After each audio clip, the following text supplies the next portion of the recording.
We anticipate in the next 10 to 12 years approximately 8 to 6 million Hispanics coming into the United States and 41 million Asians. You have been the majority minority for 400 years in this country. You have been the number 2 population for 400 years. You're going to get kicked out of being number 2. You're going to go down and become number 4. Now, common sense, even a 3rd grade education would tell you, if you didn't get anything when you were number 2,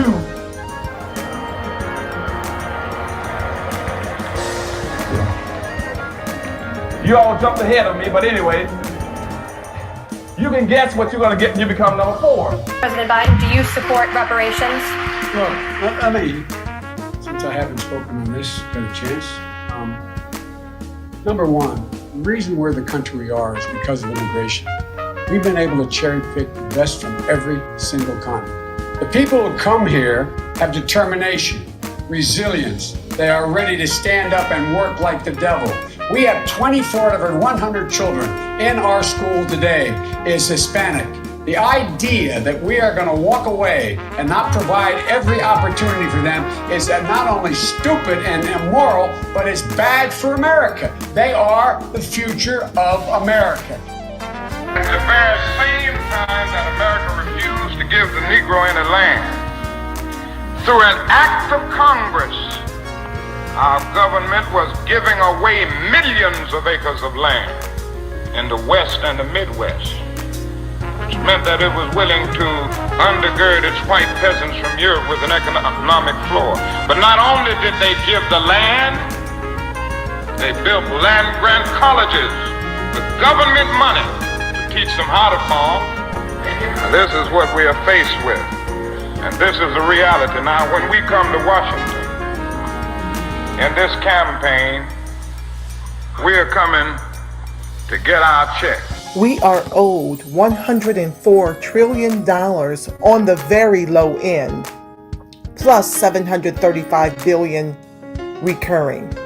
This number does not include the cost of about 50 Black Wall Streets that were decimated, nor compound interest from 2017 when Sean D. Rochester's book, The Black Tax, was published, nor the cost of Black life, nor the cost of living increases, nor the war on drugs, nor the current day pandemic.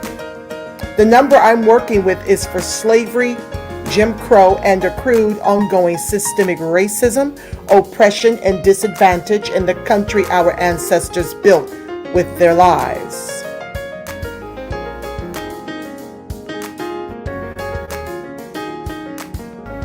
In the Central. Good evening, all. You know exactly who it is, family.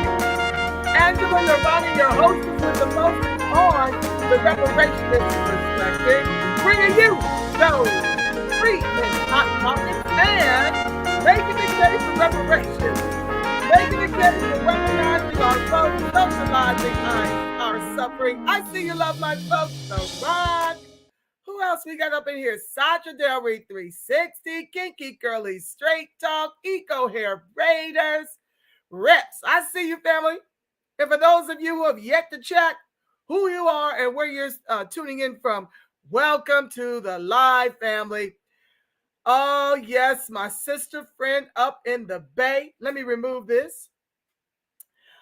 She reached out to me and told me it went all the way down on Title 42 in the Court of Appeals. So God and the ancestors had to come through when Freedmen chose to withhold the vote for tangibles that they ain't got coming until they punish the Dems, right? And those who went out here and sheepishly voted blue, no matter damn who, instead of weaponizing the vote, okay, to close the borders, God and the ancestors had to come through. So I'm not going to keep y'all long. Don't I say that all the darn time? And what do? End up keeping y'all long. I see you, Durham, North Carolina, in the house, Kinky Curly Straight Talk.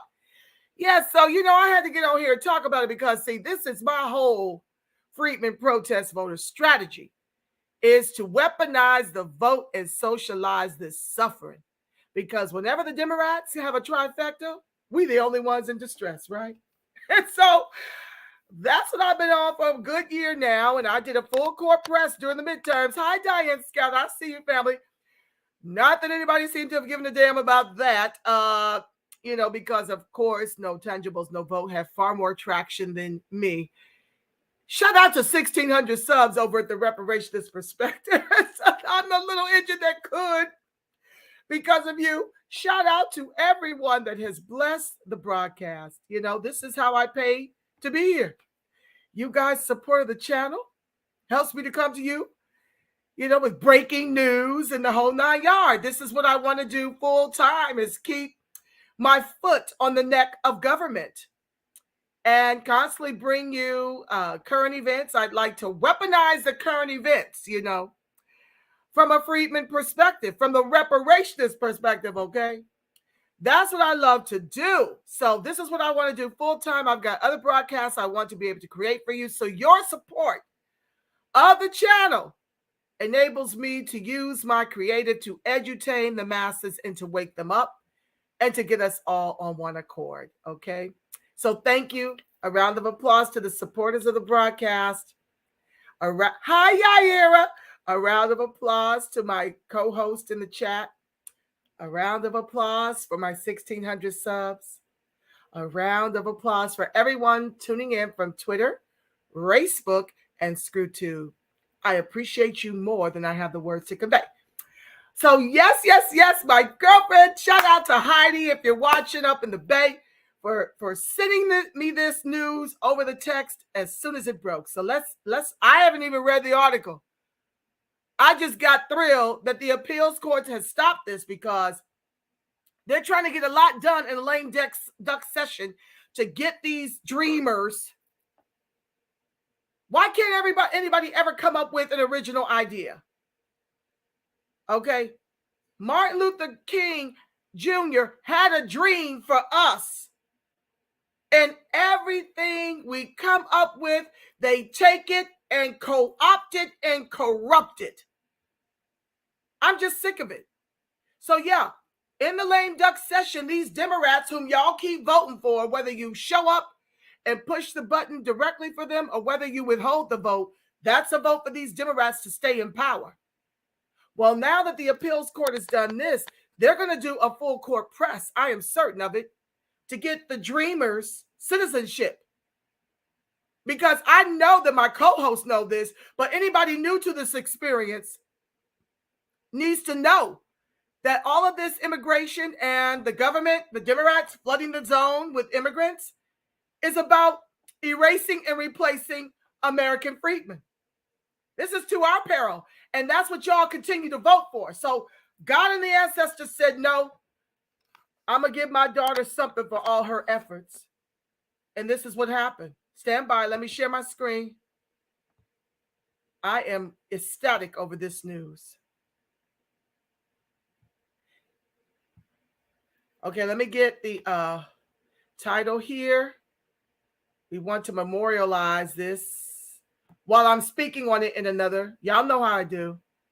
I'm going to speak on it in a whole nother tab.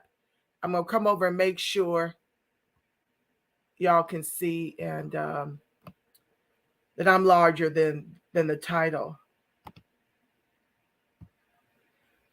All right, appeals court declines to block Trump era rule known as Title 42 that expelled migrants at the U.S. border. Make sure y'all can see. Okay, I got to scoot over some. I'm hooked up to my Ethernet cable, and I need to get a longer one so I cannot have my whole heater showing in the back. But this is exciting news, family, because many of you already know the imminent threat that illegal immigration preys on American freedmen. Oh, yeah, it's definitely here to erase and replace us. Okay, so this is a huge victory for the GOP and a huge victory for freedmen, whether you care to admit that or not. Okay, co-host, I'll be over momentarily to see what you guys are chatting. The COVID-related policy has stopped more than 2 million border crossings since 2020. and is scheduled to expire on Wednesday. Let's get into it. The D.C. Circuit Court of Appeals on Friday declined to block a lower court order lifting COVID restrictions for asylum seekers at the southern border by Wednesday. Okay, I refer to this as illegal aliens. They like to call it asylum seekers, all this nonsense. See, to me, government, U.S., America with 3 Ks, stop messing up other countries. Stop giving away our reparations, flooding the country with these illegals for our tax dollars and reparations to take care of them when we need those dollars run through to our accounts on direct deposit. Stop spending our reparations to protect Ukraine borders. Stop pretending like we don't want to work. Right? This is what they're doing to justify erasing and replacing us and gentrifying us right up out of our communities into homelessness. Evictions are on the rise. Homelessness is on the rise. It's hard to find clear, concise data because they like to hide that information from our people. Not many of us are doing well at all post-pandemic. And it's very, very difficult to put my thumb on the pulse of that information.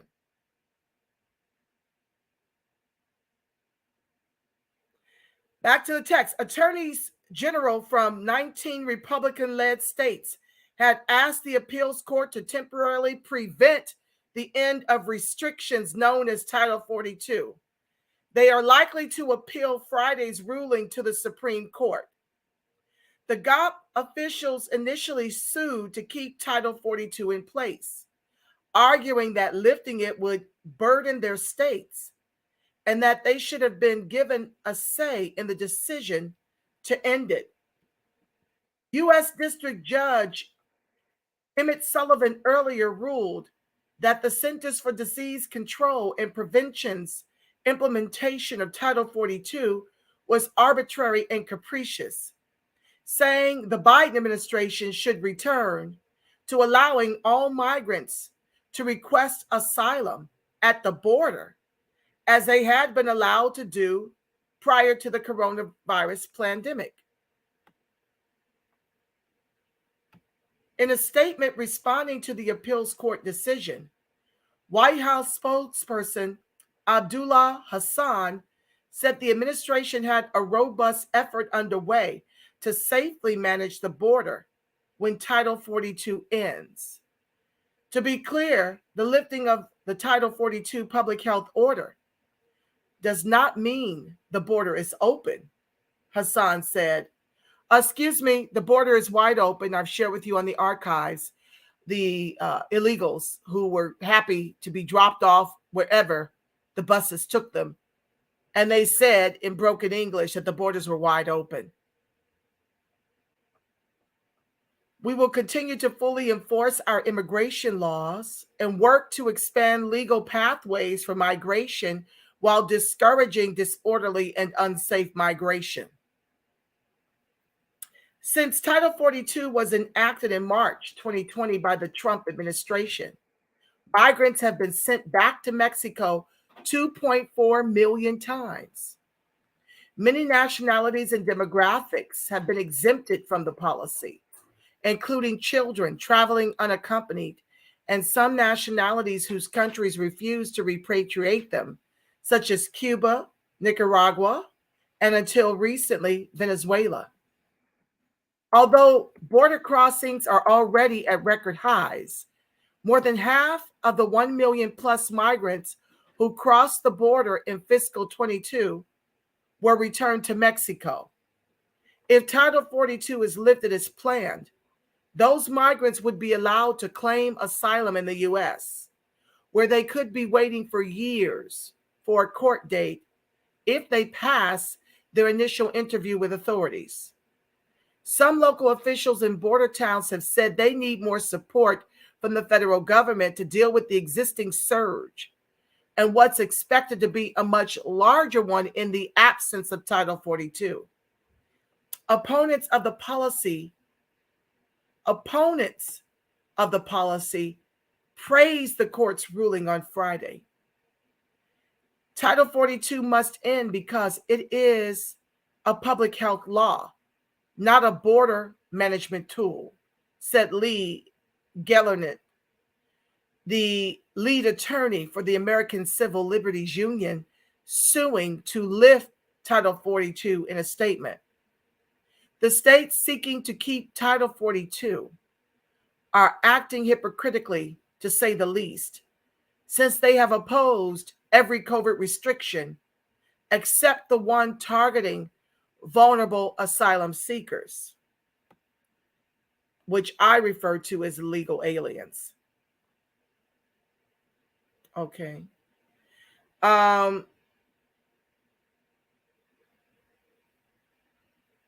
So yes, this here is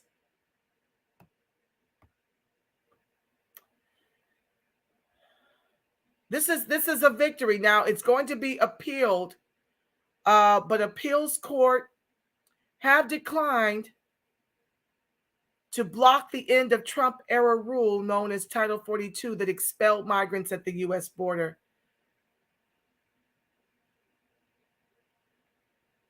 This doesn't feel like a victory to me.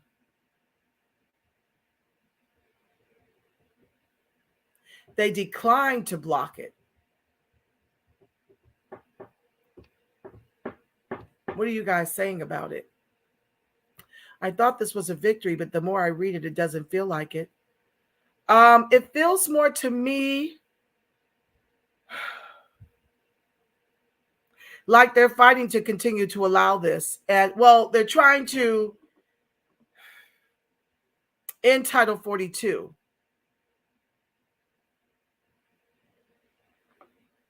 They're trying to end it. But isn't COVID still rampant in this country? I don't know. I thought that this was something to praise, but as I read it, I'm not feeling like this is a praise report. Appeals court declines to block the end of Trump era rule known as Title 42. So they're not going to block it. That means it expires on Wednesday. I don't know why my girlfriend was cheering and applauding this. She said this was a GOP victory. This feels like a Democrat victory for me. If it expires on Wednesday,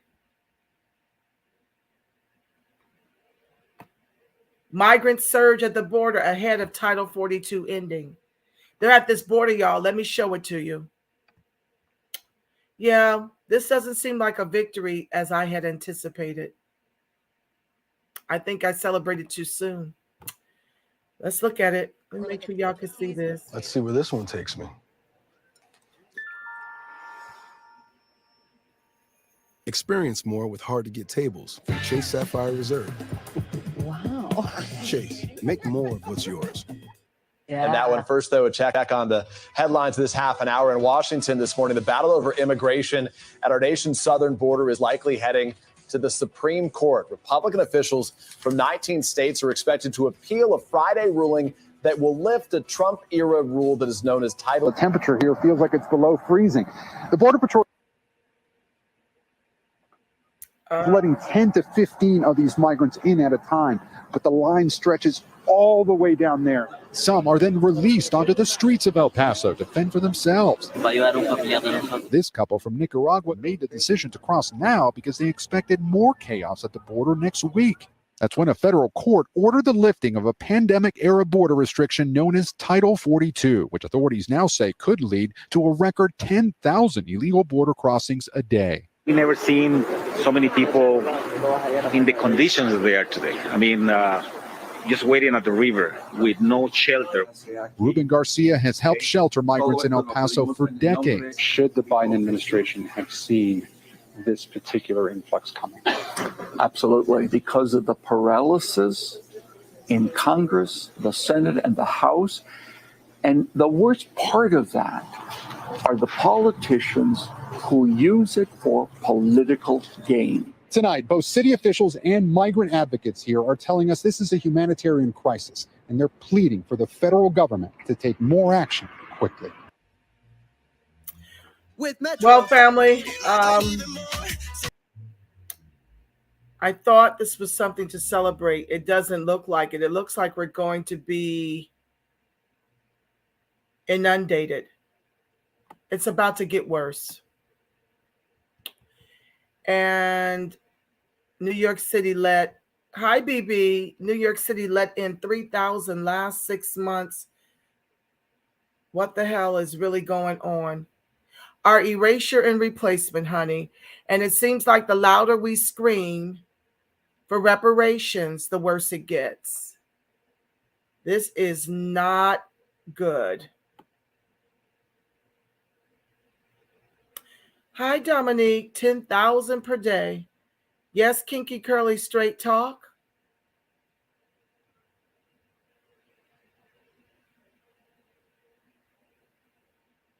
They are using our reparations to replace us, as well as our votes.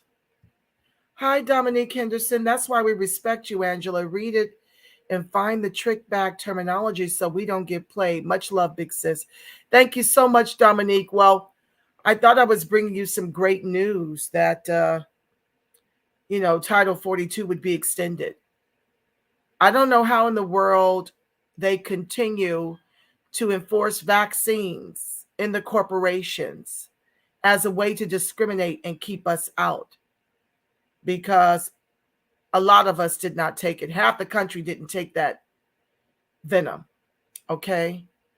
And so they're weaponizing it to keep us locked out of jobs while claiming we don't want to work, to justify flooding the country with immigrants, to justify giving 14 million DACA recipients citizenship. And it appears that the Republicans are just as complicit.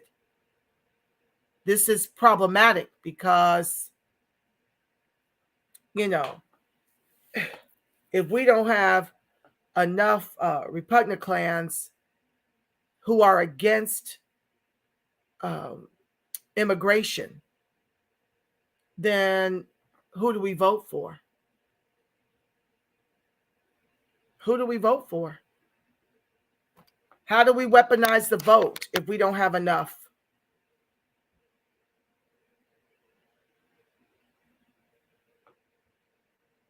Bibi goes on to say, let me get my glasses. These are economic migrants. England, as of today, are sending them to Rwanda and Africa and no longer paying for hotels and have extra border control at airport.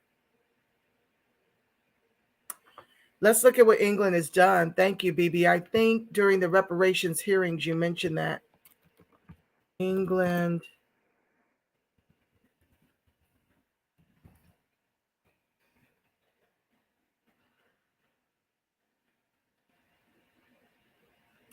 The new immigration law in the UK, the government announced in February that the BN household member route was going to be expanded to allow adult children born on or after July 1, 1997 of BNO status holders to apply independently of their BNO status. I don't know what that means. Okay, let me just... Bibi, do you have the article? You can paste it there while I review some of the others' comments. That would be so helpful. I need my fan, y'all. It's hot. Ooh, child, the ghetto. Okay. Yeah, if you could put that in there, Bibi, let me know what article you got that from. England, as of today, are sending them to Rwanda in Africa and no longer paying for hotels and have extra border control.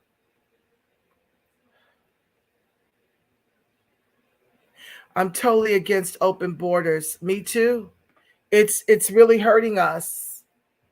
And the sad part is, Ivy Dreams, Many people don't see it yet, but many are seeing it.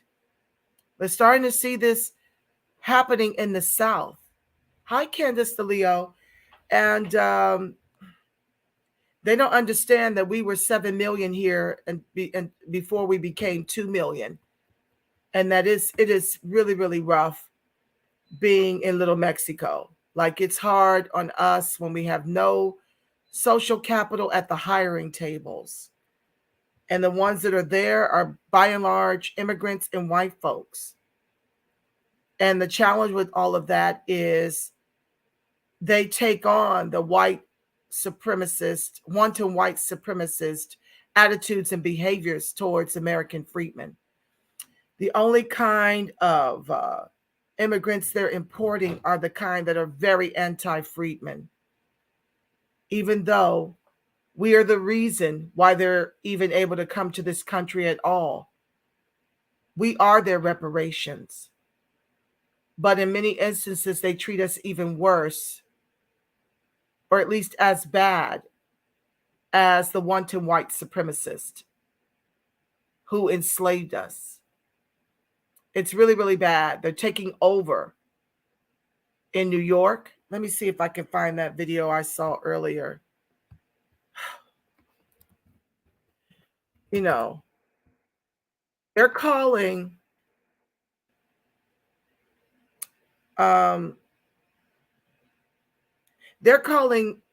hate incidents, like name calling.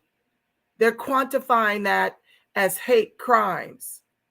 And the Democrats and the Joe Crow administration is giving them protections as a result.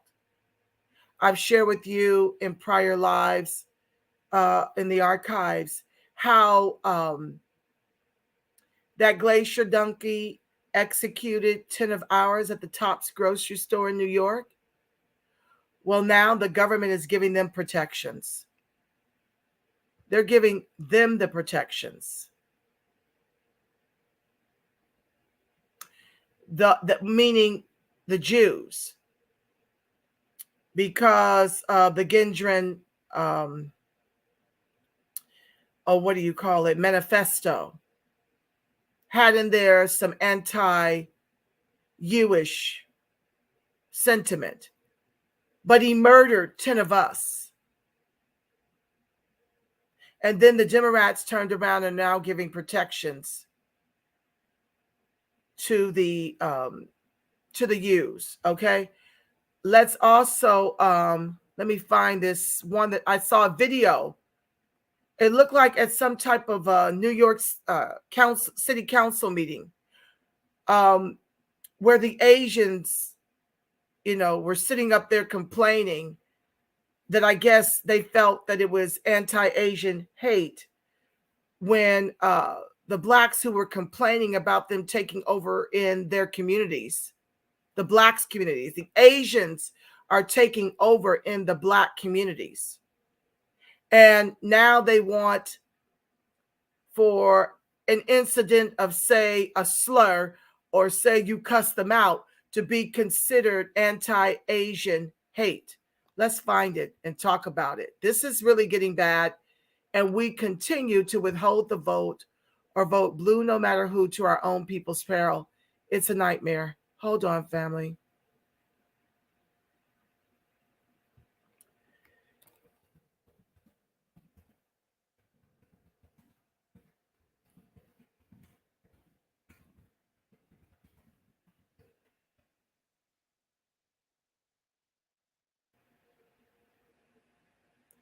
Okay.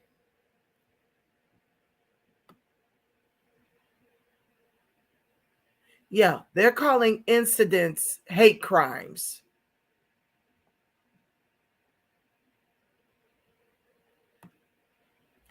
Texas ranks 4th in anti-Asian incidents. An incident is like a name calling. It's not a crime. We as American freedmen, who are bottom caste in the country our ancestors built with their lives, we are the ones that suffer the most. Orange County, California leaders declare racism a health crisis. And what do they have in the window? Not stop anti-black, not stop black hate, stop Asian hate. Let's look at it. Let me share this.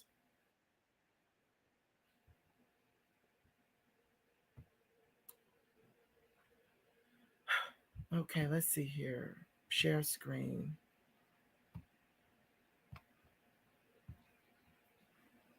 Crime statistics report shows nearly FBI hate crime statistics report shows nearly 9,000 people reported being victims of hate crimes in America last year. 65% of the victims were targeted because of their race or ethnicity. 16% were based on sexual orientation, and 13% was based on religion. The report shows Black Americans were the victims of hate crimes more than any other group, followed by bias against gay people, anti-white bias, Hispanics, Jewish people, and Asians. The FBI admits its statistics are incomplete because only 65% of law enforcement agencies actually submitted data this year under a new system. Now, last October, the Justice Department elevated hate crimes to a level 1 priority national threat. And in Orange County, California, racism is now considered a health crisis. Newsy National correspondent Kat Sandoval has the details. In Orange County, California, racism is more than harmful and hurtful to its targets. The local board of supervisors, after seeing increased hospitalizations of people of color during the pandemic, recently declared racism a health crisis. I want to congratulate you and thank you for passing this resolution. Can I please speak? But even in doing so, there was pushback by some. The Orange County Healthcare Agency director was faced with interruptions. And then... Really? Go back to China and you think racism is dead? Really? Orange County is about 70% white and historically Republican. Republican Supervisor Andrew Doe defended his colleague and also the proposal. I feel I need to step up and protect first a staff member, but secondly a fellow Asian American, and to try to contain the level of rhetoric that has gotten to be more hostile. What can we learn about this interaction? We should not be subject to such a vile language. And so that should really cross party lines, that this is something that we both support. So regardless of who you are, if you're a public official, if you are a county supervisor, if you're in a position of authority, to not just say this is not okay, but to take tangible steps. Asian Americans are the focus now, but throughout our history, at different times, different groups have been targeted. And I want the conversation to be a conversation to be had by all. Orange County is just the latest government to officially look at racism as a health issue, pointing to inequities in healthcare spending and the consequences of violence. In Orange County, a commission report says hate crimes soared 165% from 5 years ago. This problem of hate, it's not an Asian problem, it's not a Black problem, it's not a Latinx problem. It's America's problem. Under the vote, Orange County policies will be reviewed to ensure they are racially equitable. The county joins more than 200 governmental bodies in 37 states that have passed similar declarations. And while declarations themselves are often symbolic, they can spark action. In Boston, the city allocated $3 million to address issues like COVID-19 health disparities and reviews of police policies. Kat Sandoval, Newsy, Chicago. Yes, family. I was actually looking for this one video. Oh, here we go. Here we go. Listen to what's happening here. I will really want you guys to hear this.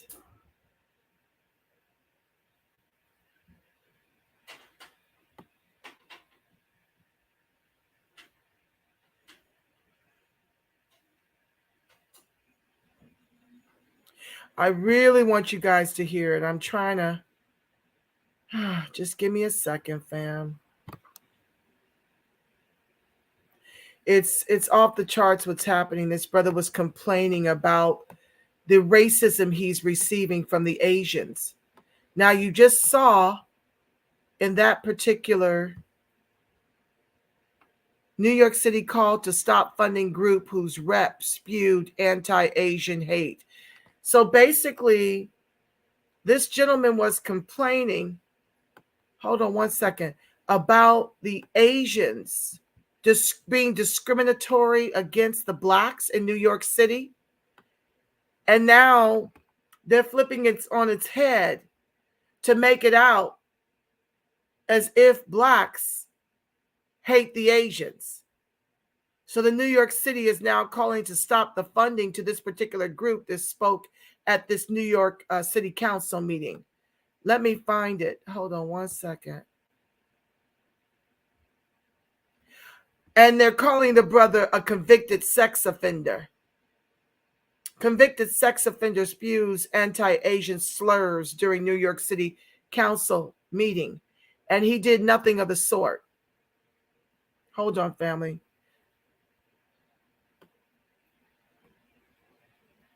I want to play this for you. Just a second.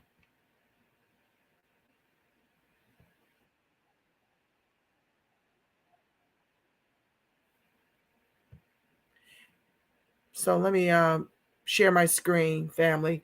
Please be sure to like, share, subscribe, turn on your notifications. Welcome to the live.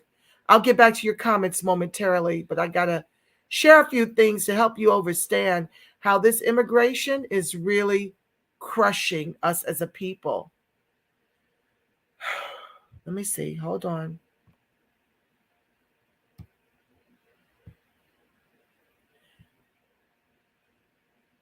You see them Asian people that I just was talking? I live in Rico Park now. That is the racistest neighborhood I've ever been in. And there's nothing but Asians in there. If you go in a store, they will follow you around like you're getting ready to steal something. So that garbage that they was talking up here, because that's all it was garbage. You know what I'm saying? Because they don't want black people to live in black people's neighborhood. Because it's not their neighborhood. Because they from China, Hong Kong. We from New York. Yes, 한미 메디컬 그룹은 꼼꼼합니다. Okay, family. It was very, very low on my end, so I want to read it to you. Hold on one second.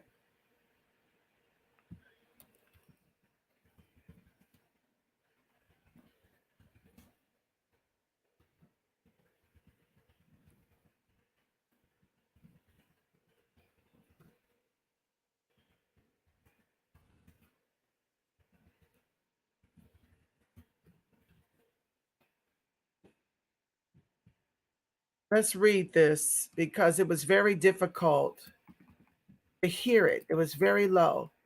Now, they're calling him a convicted sex offender. This is how they do, family.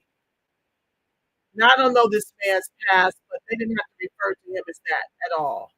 Okay? But this is what they do.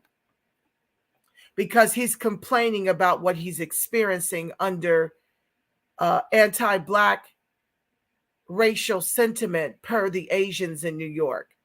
A convicted sex offender was allowed to openly spew anti-Asian bigotry at a public city council hearing this week without even the polls running the session stopping him or objecting, because there was nothing about what he said that was anti-Asian bigotry.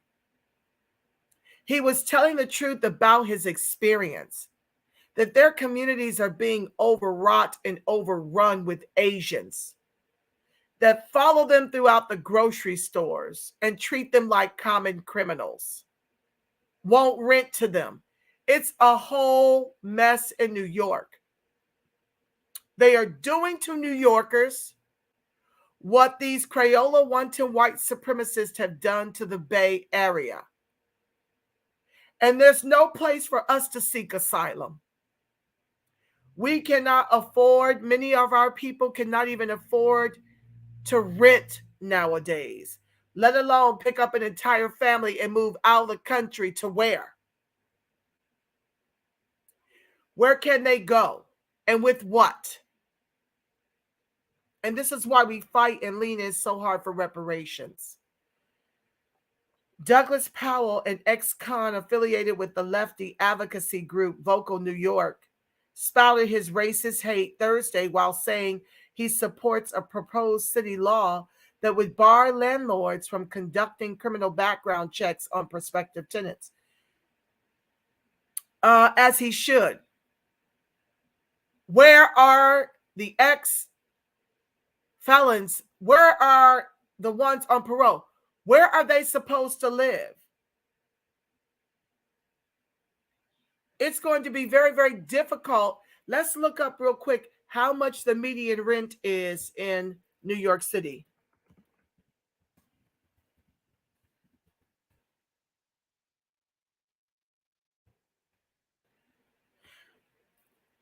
Okay, currently the overall median rent in the city stands at $2,099 after falling a paltry 2.9% last month. So you've got a record, and you generally have to make 3 times the rent in order for anyone to rent to you. First, last, deposit. So off the bat, with a median rent of $2,099, you've got to have $6,300 just to move in. How many ex-felons do you know, many of whom have been arrested for nonviolent offenses?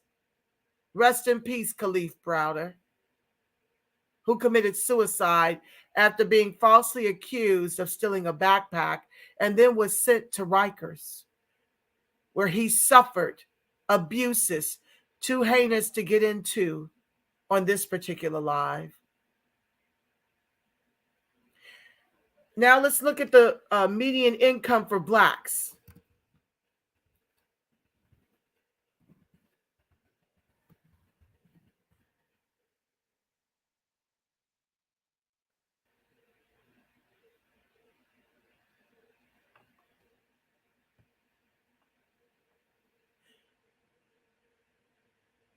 Okay. I want to know right now what it is. They won't show me 22. They don't like to show you post-COVID. Now, those who describe themselves as Black or African American, it says here, had a median income of slightly more than $50,000. For Hispanic households, however, after our ancestors built all the wealth, the median was $52,643. Median incomes in New York State for households were near the middle of the 6 neighboring states. So, at 2,000, let's look at this. So, if the median rent is 2,000, right? Let's get our handy dandy calculator. 2,099. Let's just say 2,100, okay? Let's do this math. With a median income of 50,000, if this is even accurate. This is dated June 2022. Let's just do the math.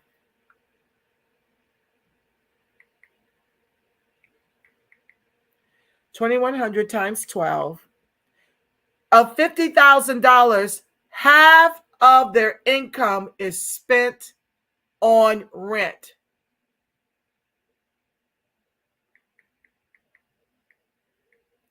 They've got to make it in New York on $24,800.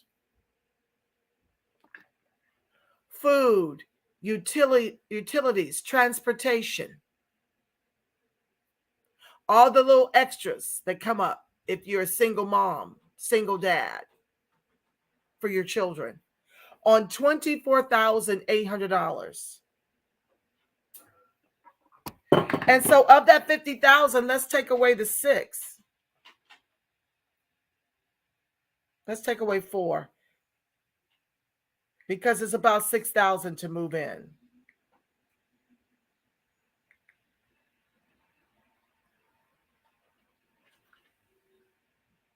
Hold on. So $20,800 is what they've got to make it throughout the year in New York City.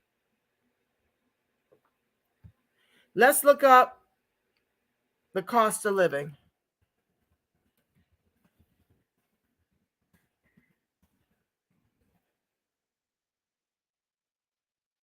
The average cost of living in New York per month for a family of 4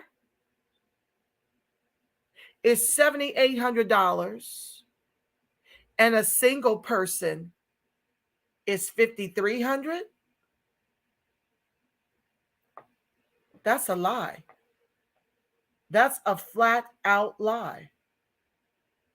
They're flat out lying. So let's say 5,300 times 12. That means your salary should be $63,600 on the very low end.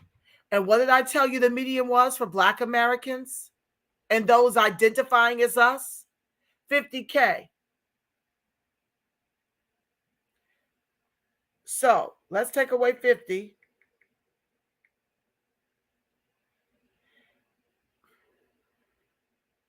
So they are $13,600 shy of what their median income should be, given this $5,300 per single person.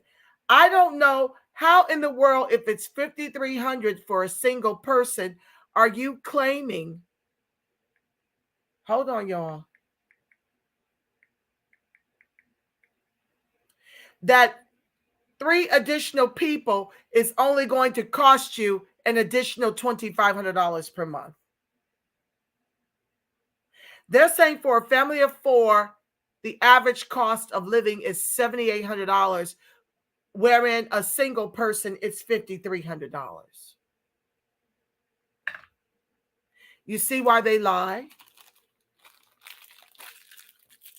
To make us believe we're winning when we are losing abominably. Let's get back to the article so I can pray us out. I don't want to keep you long. I got to read your comments first, co-host. I'm coming back.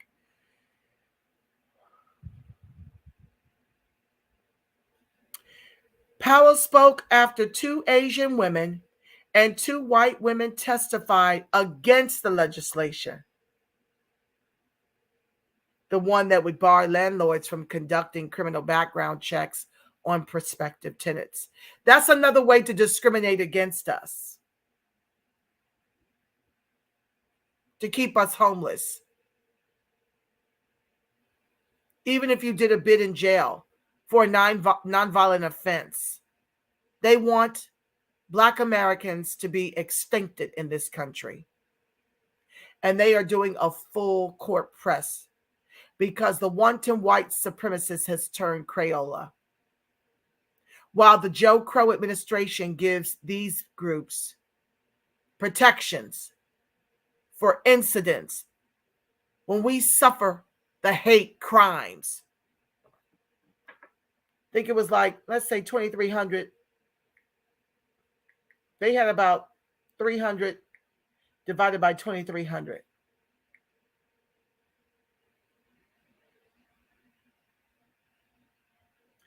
We had the highest rates. Hold on one second.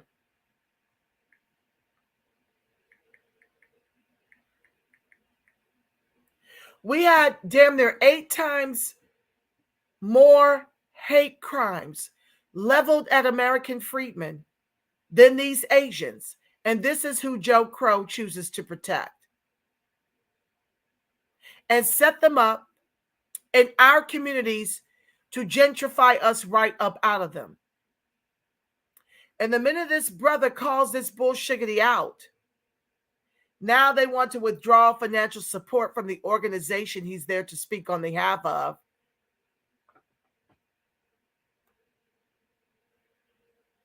That would bar the landlords from conducting criminal background checks on the prospective tenants so they can get housing. Out here, we're going to get into that next. Let me pull it up real quick. I was going to talk about how the affordable housing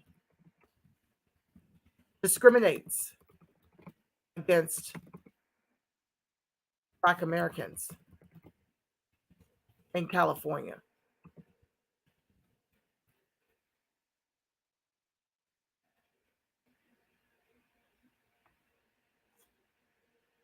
Hold on one second.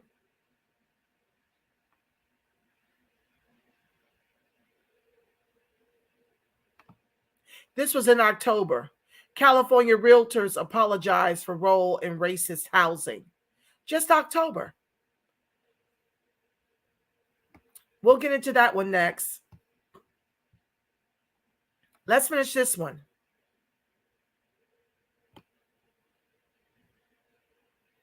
So, Powell spoke after 2 Asian women and 2 white women testified against the legislation, citing public safety concerns for other tenants and small landlords. Quote, "This is not about felonies, it's about race. It's about Black people," Powell responded during the hearing conducted by the Council Committee on Civil Rights, deriding the previous speaker's testimony against the bill as garbage. "Did you see the Asian people just been talking?" he said. Hold on, ads, family. "I live in Rego Park now." This is what he was saying, that the volume was super low. "That's the most racist neighborhood I've ever been in, and it's nothing but Asians in there. If you go into a store," he goes on to say, "they will follow you around like you're getting ready to steal something. They don't want Black people living in Black people neighborhoods because it's not their neighborhood, because they're from China, they're from Hong Kong, we from New York," Powell said. "You know how I call out immigration and how it harms American freedmen, and they call me xenophobic?" So they dug into his record and referred to him as a sex offender. This is what happens when you take a stand and you tell the TR Ruth and you tell it like a TI is. The things you say and how you speak up and out about immigration, they use it against you to demonize you for telling the truth about how it cripples American freedmen. Back to the text. No council member tried to interrupt him or addressed his hate speech during the meeting. Did you guys, co-host, did you hear any hateful thing in what I just read? But do you see how we are being demonized for expressing the truth of what's happening to our people? These Democrats want us to just sit quietly on the front line of the guillotine while they load their AR-15s or whatever you call them, AK-47s, I don't know, while they load them and shoot us on command with immigration. That's the missile they're using. And so this brother can't even speak up and out about the terror he's experiencing from Asians that have been allowed with our reparations to move into our communities and to own that community and to discriminate against our people, who by and large are going to be the ex-felons seeking a place to stay in a Black neighborhood that they're being gentrified out of onto the streets as homeless.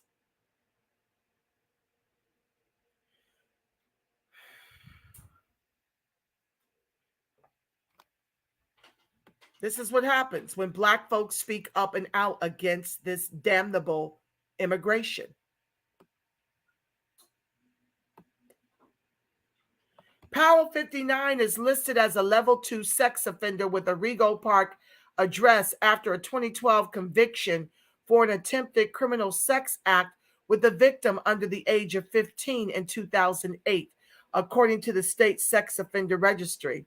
He received a 30-month prison sentence for the crime, the registry says. Hasn't he paid his price? 30-month prison sentence? Asian American activists and leaders were furious that council members did not rebuke Powell's, this is what they're calling it, anti-Asian slurs during the hearing.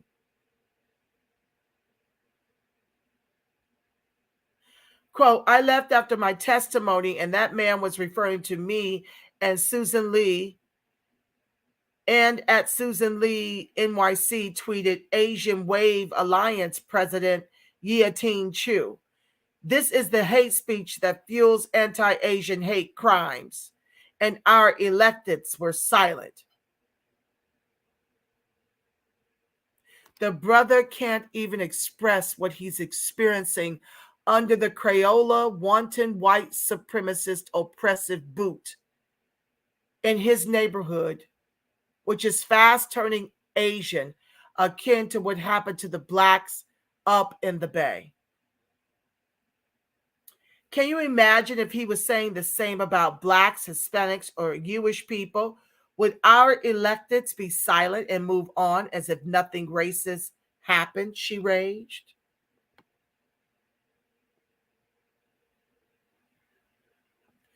Activist Susan Lee, who testified at the hearing along with Chu, tweeted, what this man said about me and why sin New York today wasn't a testimony. It was hate speech that can incite violence in the Asian community, she wrote. How can at CM Nantasha W allow this to happen at her community hearing, Lee tweeted, referring to Queens Councilwoman Nantasha Williams, chair of the Committee on Civil Rights, who presided over the hearing on the bill. At NYC Council, this happened in your chamber where you legislate. State Senator John Liu, Democrat of Queens, who recently told the Post that he has received anti-Asian voice messages, said, we are all New Yorkers, no matter where we live or where we came from. You know, more of that all lives matter BS. No matter your stance on the legislation at hand, they say all lives matter as if Black life has always mattered. Isn't that just the most offensive thing to say in response to Black Lives Matter? Not in support of the Federation, which steals from the Black community while preying on the state-sanctioned executions of our unarmed Black men, women, and children. But I just mean in terms of the statement, Black Lives Matter. And then for someone to sit up here and say, all lives matter. If all lives matter, we wouldn't have to chant Black Lives Matter. Now, would we? Racial attacks like this have no place in our city, much less in council chambers, and should be condemned by all. At Vocal New York, Ung said. Ung's tweet received a belated response from City Council Speaker Adrian Adams, Democrat in Queens, who also was not at the session Thursday night. Remarks at today's hearings are inappropriate and unacceptable in council chambers and everywhere, Adams wrote. There is never an excuse for such harmful language, and we must not be divided by believing justice comes from inflicting harm onto others. Maybe you guys can show me what the man said that was hate speech, because I don't see it. But then again, they call what I say hate speech. When I talk against immigration, when I talk about weaponizing the vote to close the borders and to put a moratorium on legal immigration and to eject these illegal aliens that are in this country right now that they want to pretend. I don't care if you call them asylum seekers. They broke the law with the help of our government. I'm not for immigration until Black folks have been made American freedmen in particular. Once we're made American with our reparations in the quadrillions over several lifetimes, then you can factor it in, maybe. But right now, this bullshiggity has got to stop. Williams, who came under withering criticism from Lee and others for not immediately rebuking Powell's bigoted remarks, issued a belated statement on Twitter on Friday. Quote, in reference to yesterday's hearing on fair chance for housing, racism and discrimination hurt us all in different ways, and responding to them with similar rhetoric is never the solution, the councilwoman said. Now she's getting in on the act because they came down on her head. As a Black woman, a member of one of the most hated and disrespected demographics on the planet, I know personally how deeply hurtful language can be to our progress as a people and one's personal safety, she wrote. The prejudice against both Asian communities, Black communities, and justice-involved folks is a product of systemic racism that we must stand against. She noted she held a hearing in May that highlighted Asian hate crimes, saying, our liberation is rooted in each other's freedoms. That is why I denounce any hateful comments directed towards any community. But you single the Asians out? Asian hate crimes. We have 8 times more hate crimes than them. But she held a hearing in May that highlighted the Asian hate crimes that they suffer, around 300 nationwide, as compared to our 2,300.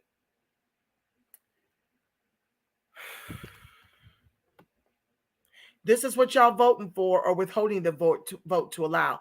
These are the very people that are going to be taking up office at every branch of government and doing more of this kind of bullshiggity to our peril with y'all's vote or non-vote instead of a weaponized vote. The council bill is sponsored by Manhattan Councilman Keith Powers, who was at the meeting but later insisted to the Post that he was not in the hearing room when Powell made the anti-Asian remarks. I was gone for a few speakers and returned as Powell was ending. Powers told the Post, I believe there were a few members watching remotely in addition to the chair in person. Powers tweeted after the session, I'll be crystal clear. No one should walk into the New York City Council chambers and say hateful speech. Powell wore a Vocal New York t-shirt at the hearing. The lefty group confirmed that he was a volunteer with the organization. He has been listed as an activist for homeless individuals. The language we heard was unacceptable, and we apologize for the hurt it caused, the advocacy group said. Still, a Vocal New York spokesman said the group would not sever ties with Powell. Hold on, guys. Make sure my...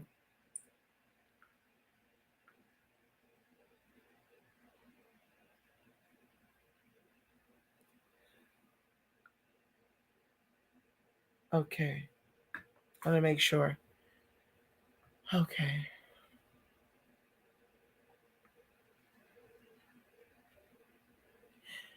Still, a Vocal New York spokesman said the group would not sever ties with Powell. Vocal New York will continue to work with this leader and our entire membership to unroot the racism and biases that hold us all back, the group said. We do not throw people away or cancel them because of their mistakes. We work with everyone so we can create a future that works for all of us.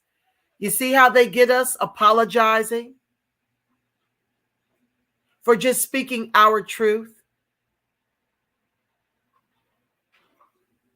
This is an impediment and violation of his First Amendment right.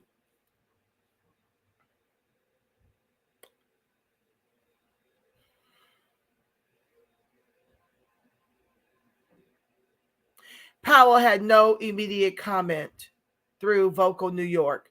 Queens Councilman Robert Holden participated in the meeting virtually, but his rep later told the Post that the poll had not heard Powell's racist comments. Holden tweeted soon after the meeting, "Asian Americans are New Yorkers as much as everyone else. This vile racist should be condemned at all costs. I hope at Vocal New York cuts ties with someone who espouses such racist hate speech." Disgusting, Holden wrote. Representative Grace Ming. Now, this is the biatch that got rid of Negro along with Barack Obama, who was also not at the hearing, retweeted Holden's statement, adding, "At Bob Holden, New York City," and I actually agree here. This language is absolutely unnecessary, divisive, and hurtful. Yeah, back to Representative Grace Ming. She and Barack Obama, because they didn't like being called Orientals. Oh, just a second, guys. Hold on. Just a second. Someone's at the door, y'all. Hold on 1 second.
Thank you, guys. I'm sorry about that. Let me keep going. This is, I think, yeah, Grace Ming. I was saying that because they didn't want to be called Orientals, she and Obama concocted the lie that we don't want to be called Negro. No, I don't want to be called Ninja. Igorne. Negro is on my birth certificate.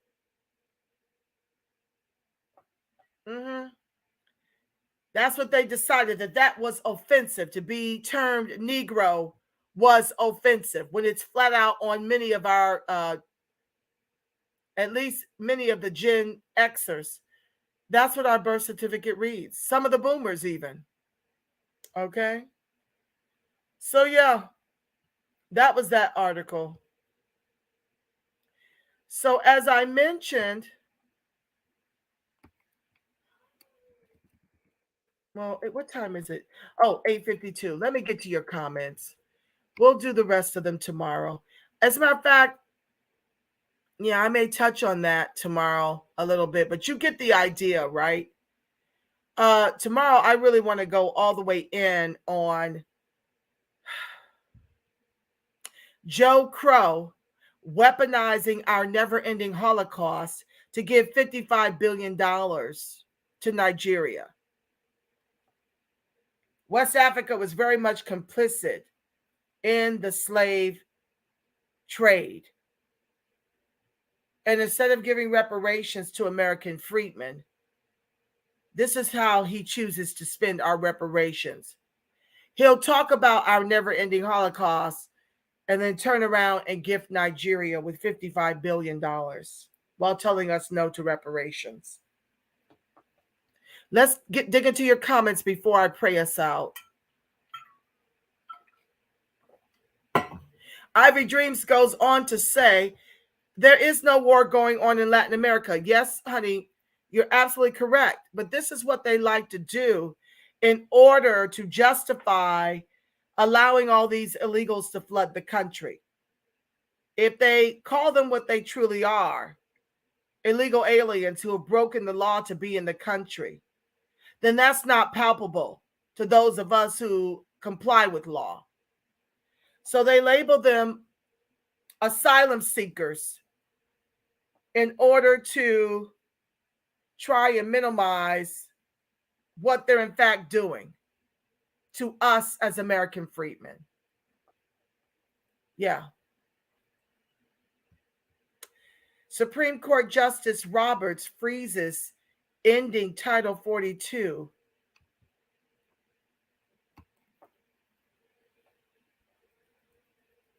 as of 9 p.m. tonight.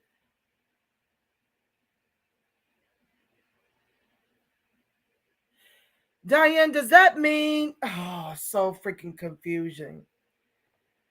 Supreme Court Justice Roberts freezes ending Title 42 as of 9 p.m. tonight. I don't quite know what it means. Is it a victory for us or not? I don't understand. To me, keeping Title 42 in place is a victory.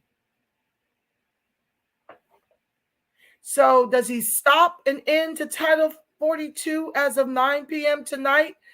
Is that what that means?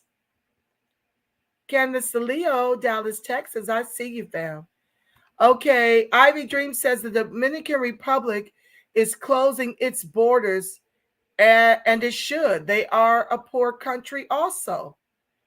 Yeah, well, we're being made poor. With this floodgate, with them opening the floodgates on immigration on American freedmen in our communities, we are being made fifth-class citizens in our own country that our ancestors built with their lives. And the Democrats know exactly what they're doing. The Republican clans, too, they're both complicit. But if you're going to find anyone against illegal immigration, it's going to be more on the GOP side than the Democrats, the DNC. Thompson Polling Group. Chief Justice Roberts briefly halts the decision banning border expulsions.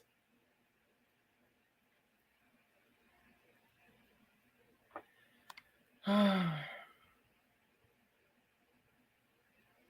DJ PD News. We have no allies. We are truly on our own.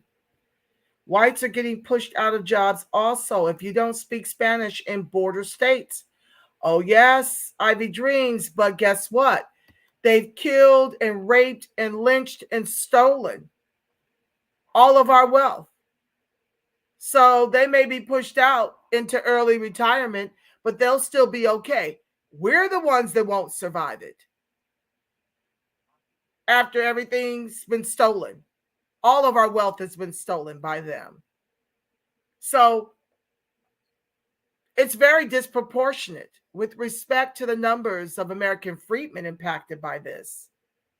White folks won't miss a beat. They'll just retire and leave us to perish. Chief Justice Roberts briefly halts decision banning border expulsions. Let me look this up.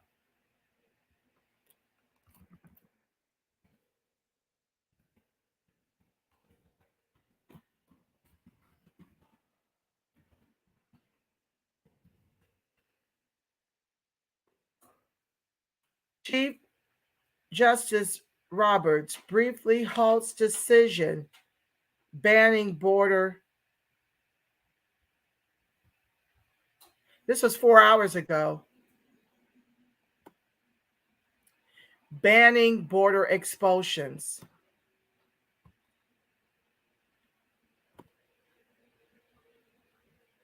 Chief Justice John G. Roberts Jr. issued an order Monday temporarily maintaining. Oh, thank you so much for this. This is great news, family. This was the news I was looking for in the other article. Thank you so much. Who do I have to thank for that? Thompson Polling Group. Thank you, thank you, thank you. That was the news I was seeking. OMG. Let's get into it, family. I'm going to share my screen. Oh my goodness. This is what I wanted. Oh. Let me bring this up. Hold on, guys. I'm going to share the screen and read from the other side. Hold on. This is exactly what I wanted. Okay, let me share the screen. Thank you, Thompson Polling Group. Share screen. This is what I wanted. Make sure you guys can see it. Okay, hold on.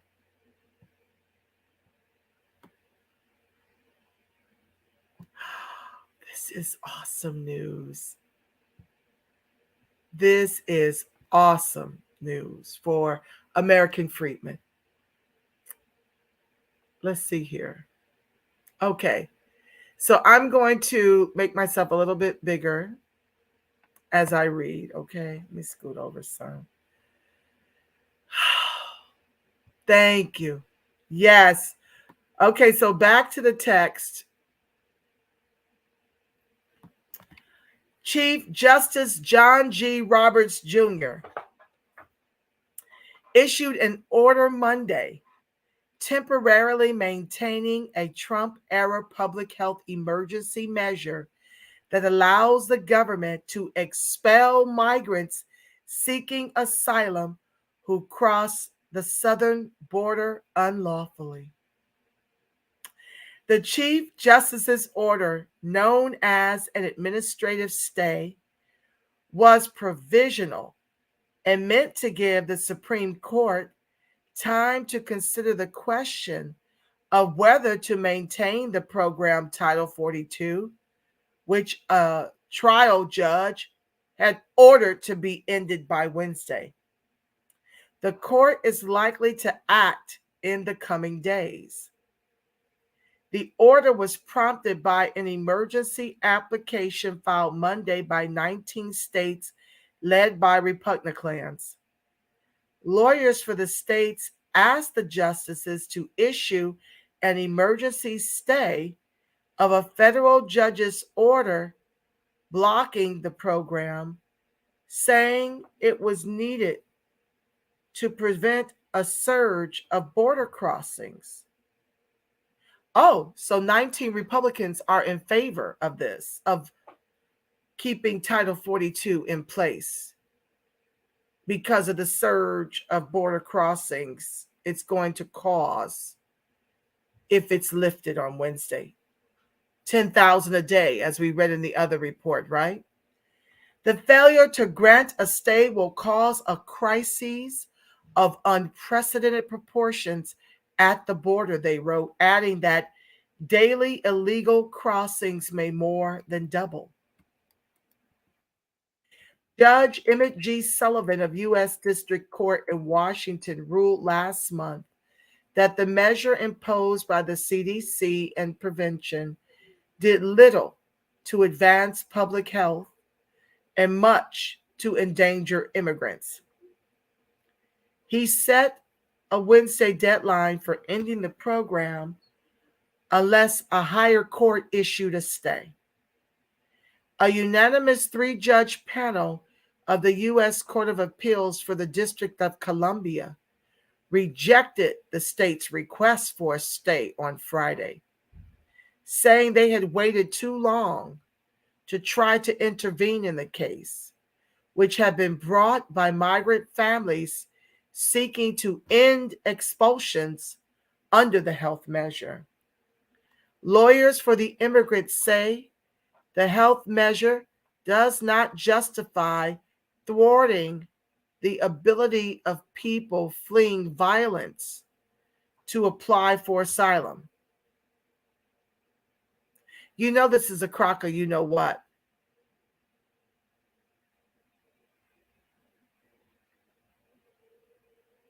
But it's justified when you keep Haiti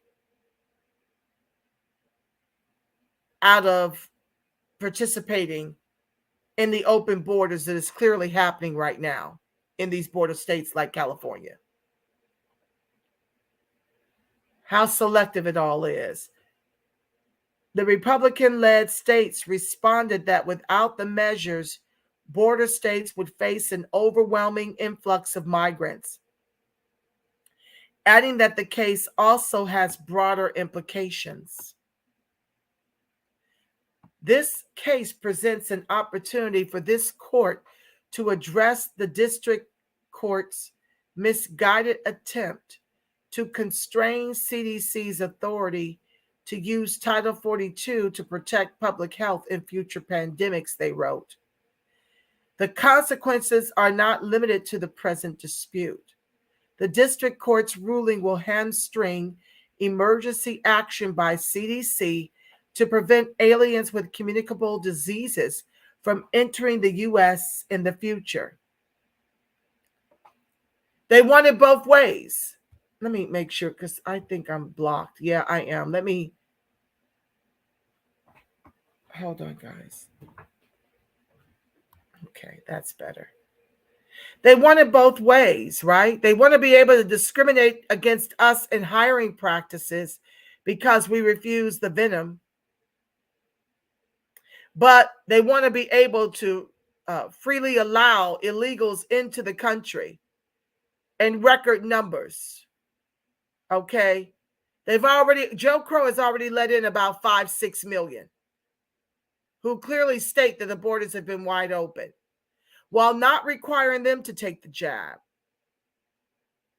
But when you try to get interviews for certain job openings, here in the state of California anyway, they're constantly asking you if you took the venom. But it's all but gone for the midterms, right? It's a pandemic of convenience to erase and replace American freedmen. Back to the text. The measure has been used in more than 2.3 million expulsions since the Trump administration invoked it in early 2020, saying it was needed to address the coronavirus pandemic. Excuse me, I thought that coronavirus was on the rise. Doesn't it still apply? But do you see how the Democrats, the Joe Crow administration, doesn't want this stay? They want Title 42 to end, to justify flooding the country with more than 10,000 illegals a day.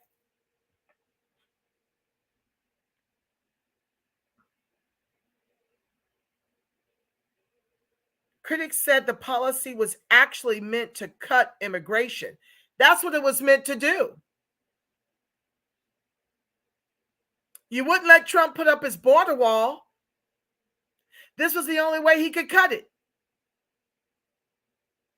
But both things can be true. And we, as American freedmen, need this stopped.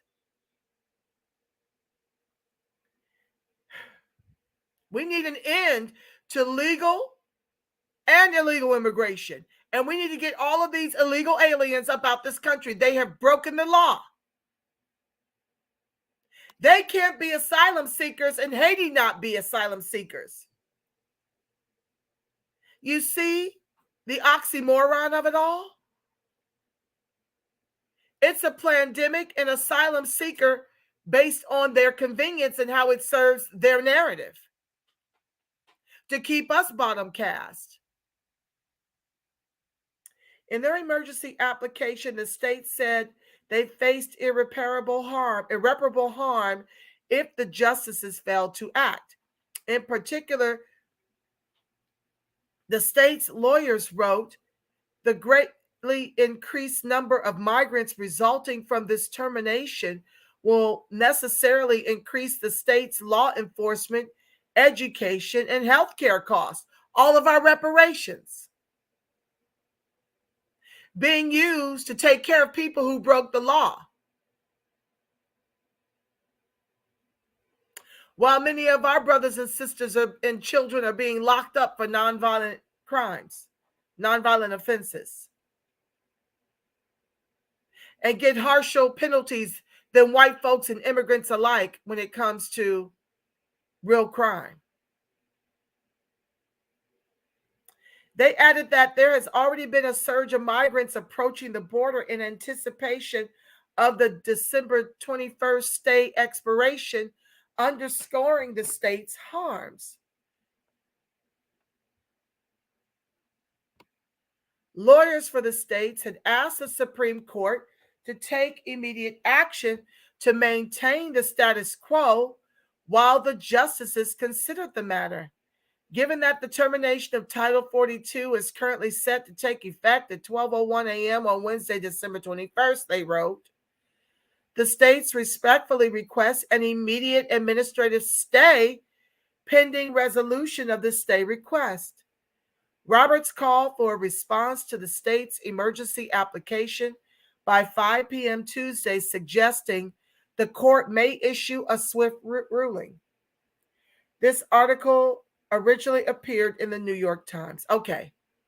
Wow, family. I'm going to keep that up there for kicks and giggles while I read the rest of your comments. Thank you, Thompson Polling Group. That was the news I needed. That's what my girlfriend was talking about. I guess I pulled up the wrong thing. Gwen XOXO. I'm not a happy camper about this. This is pathetic. The Rock says, when will our people wake up? DJ PD News. We continue to vote for our own destruction. Ivy Dream says, Black folks have to speak up.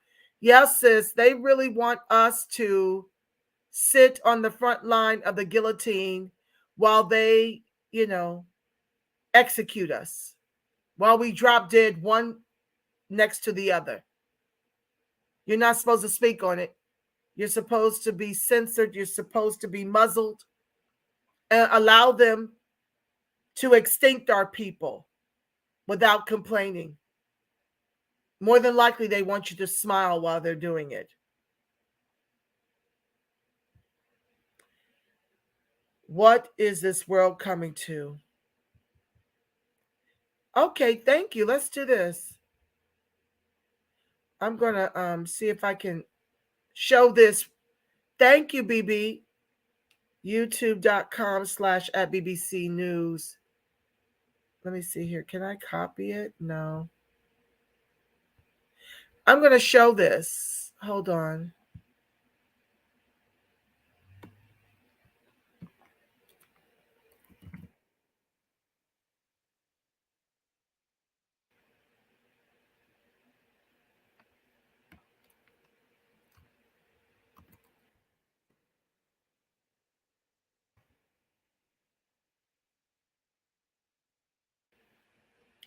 Okay.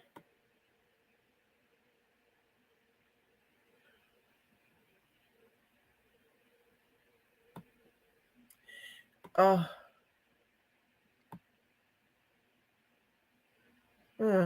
I don't see it. Maybe it was alive. Let's go there and see.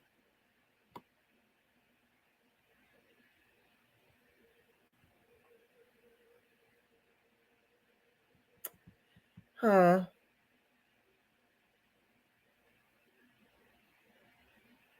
I don't readily see it. Oh,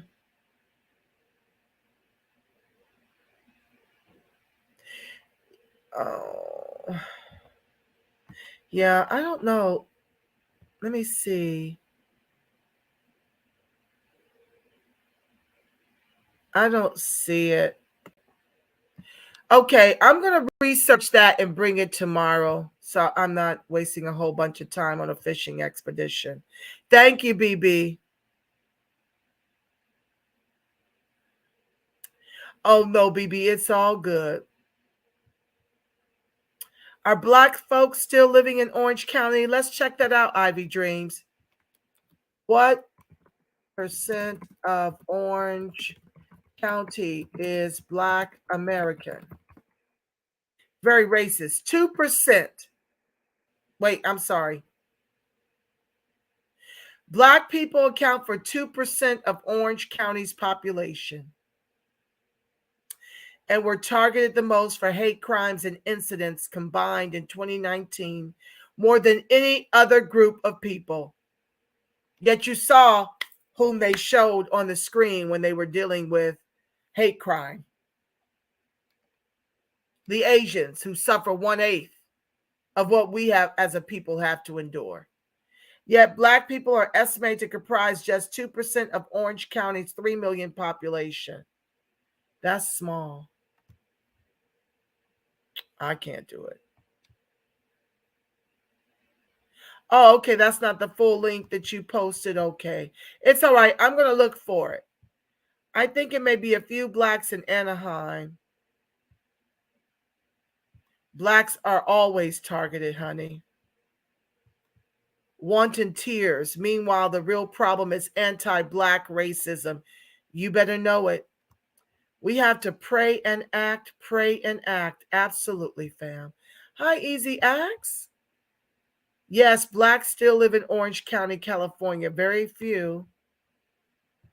2% of 3 million. My God. What's that? 1% of 3 million is 300,000, about 600,000. Racism will always be a neurological, mental, and spiritual disease and will continue to wreak havoc on our souls and will degrade our civilization. Sad but true, Dominique.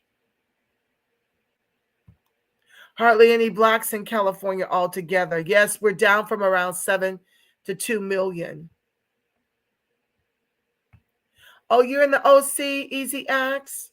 We're a very small minority here in the OC. Very few of us compared to 10, 20 years ago. Candace Salio says, agreed, Dallas is flooded with them, meaning the immigrants. Angela, the link for giving is giving me a problem. Search England, Home Secretary Rwanda. Okay, I'll probably do it tomorrow. The hour is late for my East Coast. I got to pray them out. They trying to replace us. This is a fact. Absolutely. They're not trying. It's in full effect with our own votes. As a people, we made too many mistakes and participated in too much foolishness. Yeah, they like to get us stuck on the dum-dum. And now, as California goes, so goes the nation. Black folks are fools for voting against our own interests. Most immigrants are colorist and racist. You better know it, fam. They don't need to be here for that to be true. You just look up what's happening in their own countries. Vaughn says we need them here. We need WNT here, Mexicans out of here. I'm sick of their ace. It's too many of them. They got all the jobs. How is Black people making money? How Mexicans got all the jobs and they only hire their own people? Vaughn, I've been trying to get folks to vote for closed border, American first candidates only, party be damned.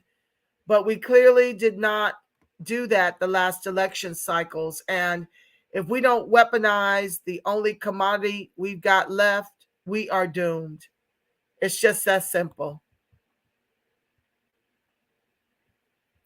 Yeah, but white men brought all that garbage into our communities and made it this way, made us this way. Bottom line. Yes, Gwen. Yes, it is not our fault. It is not our fault. This is why we're pushing back and fighting for reparations all over the country. Yes, hit the like button, family. Thank you, my sweet. Yes, prayers for Khalif Browder. Absolutely. Rest in power, brother. Khalif Browder. Hit the thumbs up and share. Thank you, family. Black families have to put our money together and take care of our own. That's hard to do, sis. You're right in theory, but we've got a national median income of around 40 to 45,000. When you're trying to take care of yourself in a country where it costs significantly more just to thrive, it's very, very difficult to have anything left to pull together. We must weaponize the only commodity we've got left, our vote. Because if you think voting blue no matter who, or withholding your vote and allowing these immigrants to determine your fate is going to get you close to reparations or tangibles, I've got a Brooklyn Bridge to sell you for a nickel. Even with money, you're right, Yaira, these landlords won't take in credit that's considered poor. They find all kinds of ways to discriminate against us while throwing the kitchen sink at us with Prop 209, rolling back our advances on affirmative action. Life is harsh in New York. I don't know how they do it because they don't have the money to go. It costs about $20,000 just to relocate. And where are they going to go and not experience this immigration that they're in direct competition with when our government makes illegals more American than American freedmen, puts them in politics and gives them the jobs that we should be holding, that we once held before the Democrats inundated us with immigration, to make that the albatross around our neck, which makes it even harder to get up off the bottom as the anchor of this country's capitalism. Vaughn goes on to say, we're going through the same thing out here in California with the Mexicans. They run this place. It's sad we have to go through them to get jobs, and they only hire their own people. They come out here with fake IDs. Yes, Vaughn. Make it make sense. That's right. Yaira. Back in the day, black families had everything, businesses and homes. White men came in there and brought garbage and ruined it. Yes, Gwen. And now they're doing it by legislation. They no longer have to come through our communities like Tulsa, like about 50 of our Black Wall Streets, where they came through with the help of the government to execute us. They annihilated our people and burned down their homes and their businesses. They no longer have to do it that way. They could just set you on fire with immigration as their missile.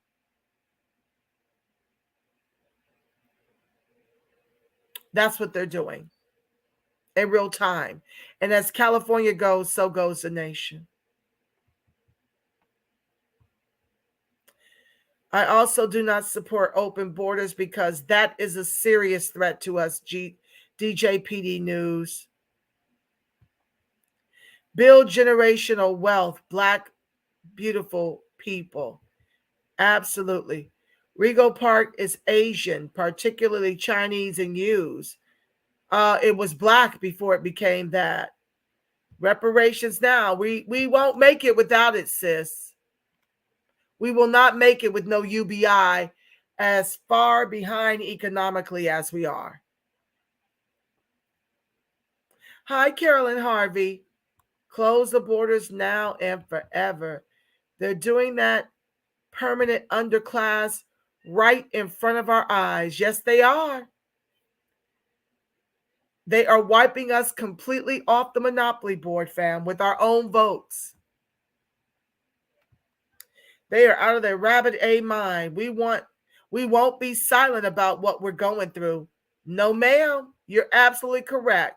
We are being forced into the bottom caste. And the fight is to try our best to get reparations to come up off this bottom. Or we're doomed. It will be permanent if we don't really get serious. That's wrong as two left shoes. They want our heads on the chopping blocks to bring in these illegal immigrants to replace us American freedmen. No lies detected. And black politicians are complicit and must not be revoted in. BB, too late. They had Walker and chose Warnock during the runoff.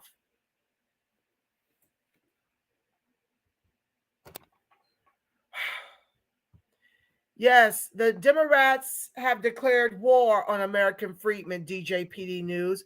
But you have to recall, the Democrats are the KKK, remember? That's where the KKK was born. The Democrats gave birth to the KKK. Or the KKK rather birthed the Democrats and birthed the police departments. It's absolutely disrespectful. You're right, sis. In the South, they used to say the only good ninja is a dead ninja. Y'all know what I'm saying? Yes. And they ascribe to that to this day. That part, the under messaging of BLM is that Black lives are marginalized and are in constant danger. Leila Hamoud, Winston-Salem University. Look at our homeless population. How can we allow anyone else in the country?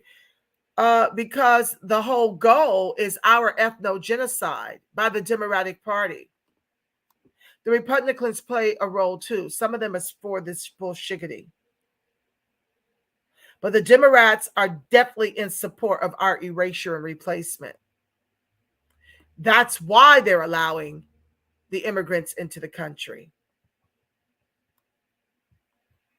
They do the same thing to me, saying that I promote hate speech in my videos, and they have been shadow banning my videos. My videos are definitely shadow banned, DJPD News. Keep going anyway. By hook or by crook, they are working like the devil to completely smother us out.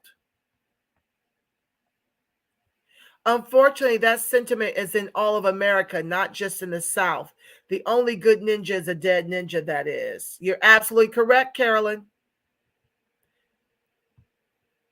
Those remarks were not anti-nothing. He pointed out facts. So now pointing out the obvious is deemed hate speech? Correct, BB. Correct. Democrats play Black Americans right into their hands. Wow. Yep, because far too many of us are not seeking this political education that's here. That's why you must like, share, subscribe, turn on your notifications, family. We've got to make these type of messaging go viral. We must, or we're doomed. It's a wrap.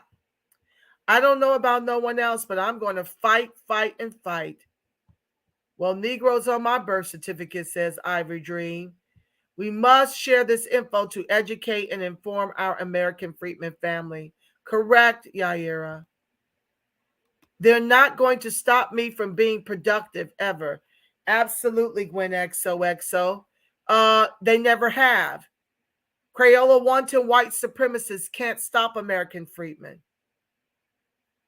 We're chosen. And we have to rise above their nefarious ways, their nefarious intent to ethno-genocide us, and show them our inner Christ is bigger than their nefarious plans to extinct us. Negro is on mine. They act like it said ninja. Oh no, that's by design, family. That was to make things very, very hard for us. Now, my sister friend believes that it's to our advantage because no one else, like it stopped with Gen X, right? No one else can ever call themselves Negro akin to the way they call themselves Black or African American.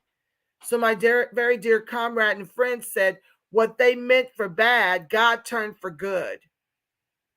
So Negro is forever protected since they put an end to it. You got to flip these things. I'm sharing this all over Northern California. I can't thank you enough, family, for that. Our traitors, sis. Joe Crow know it, trying to block China. Africans using magic per usual. Yes, victory, he won't let it end.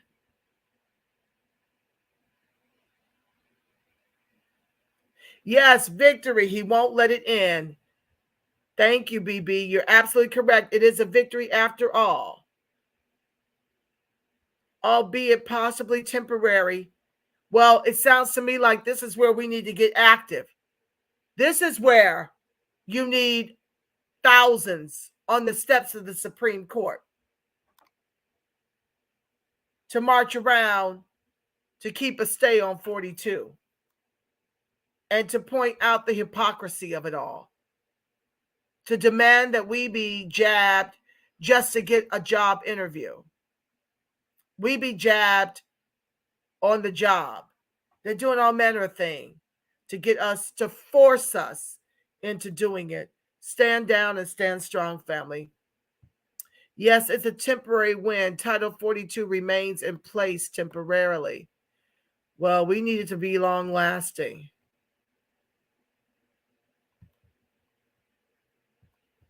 Newsom and Adams said they can't take no more. So what the hell? They went this far. Well, they should have never deemed themselves a sanctuary state.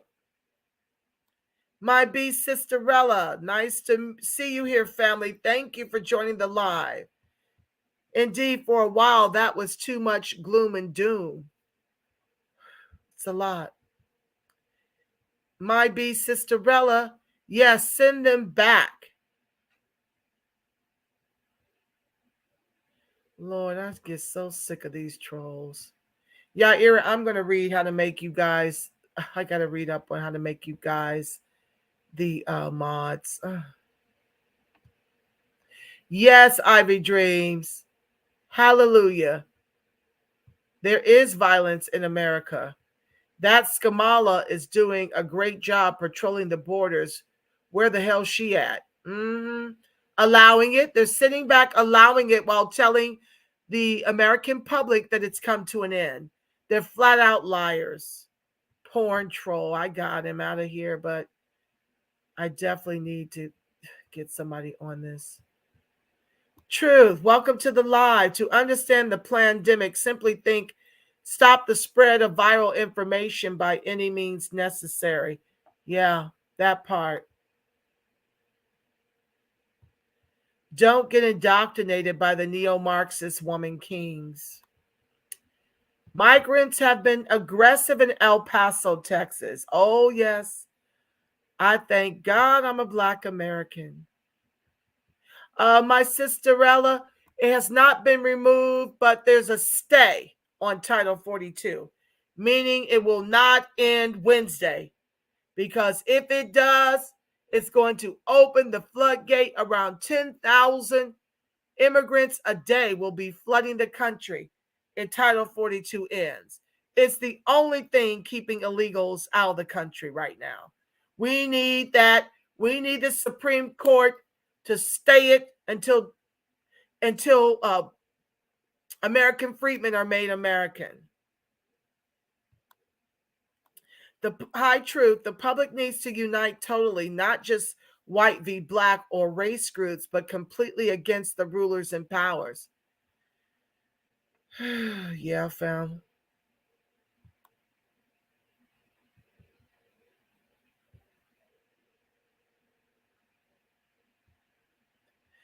Yes, if you're 2%, the living location choice is racism. Yeah, well, some people have to be closer to their jobs. Some people can't help that they have to live there. They need to be close to their jobs. I mean, just pick a reason. Where are the largest population of American freedmen? Oh my goodness. How generous. Keep doing what you're doing, Miss Nirvana. God bless you. Frank Smith 16, thank you for the generous super chat. Thank you for blessing the broadcast. You are appreciated. Oh my word.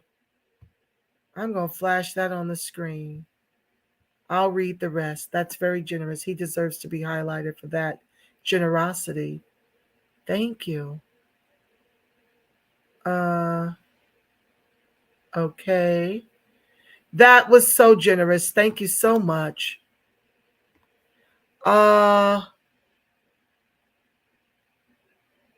Okay, so we were here.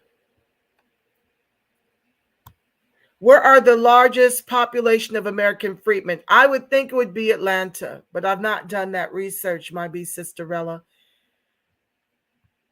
We are very few everywhere. We're shrinking. They're not talking about the numbers of us that are dying. They're not talking about the numbers of us that are being evicted. They're not talking about the numbers of us that can't find work, that are unemployed, underemployed, and homeless. You won't hear that in the news. You only hear that at the reparationist perspective, dealing with the politics concerning freedmen. And Joe Crow and his administration will weaponize our suffering while giving our reparations protections to these other groups, while we continue to be extincted.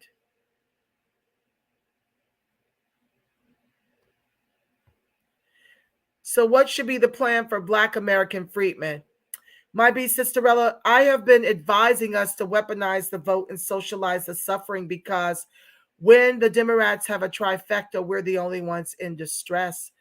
The only way to do that is you must not withhold the vote, not no tangible, no vote, not vote blue no matter who. You must vote exclusively for closed border American first candidates, party be damned, to neutralize our most imminent threat and replacement, immigration.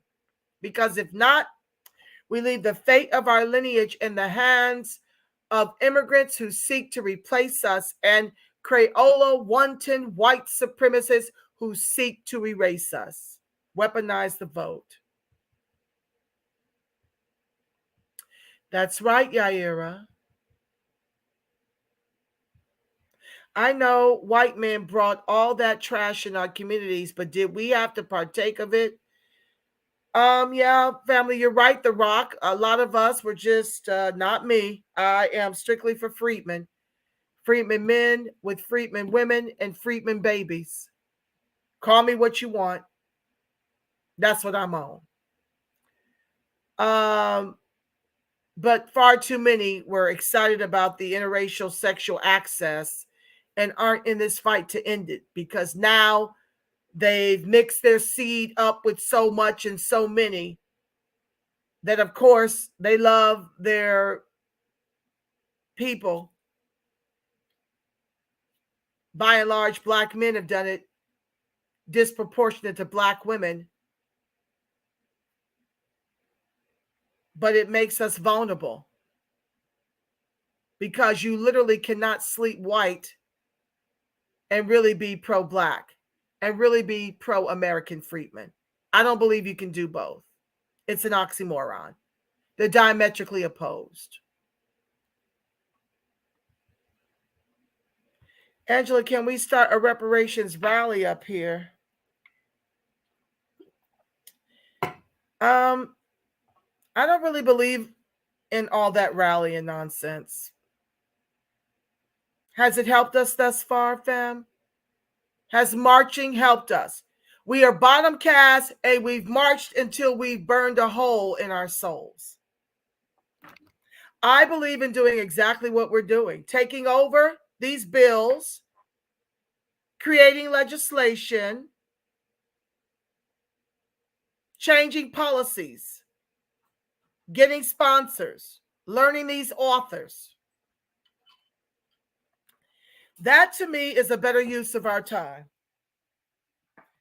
Did the last 2 reparations rallies that happened in DC, did it help anything?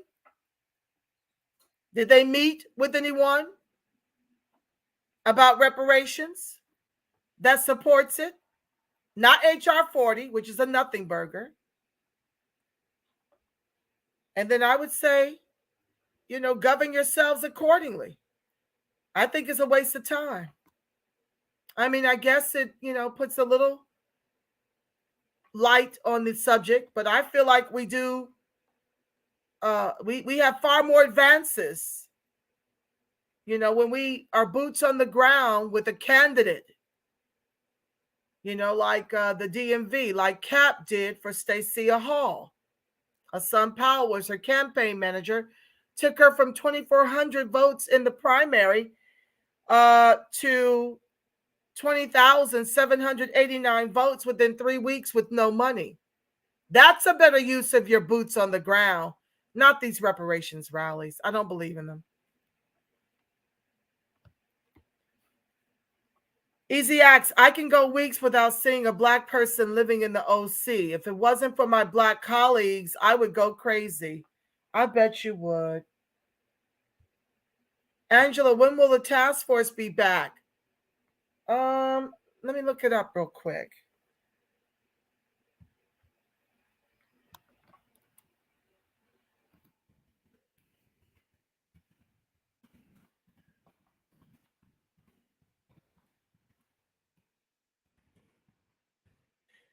Okay. Let me see. When are the next meetings? Have they listed? Upcoming meetings, January 27th and 28th. It's an in-person meeting in San Diego. That's in 23. I'm going to copy and paste it so you guys will have the information.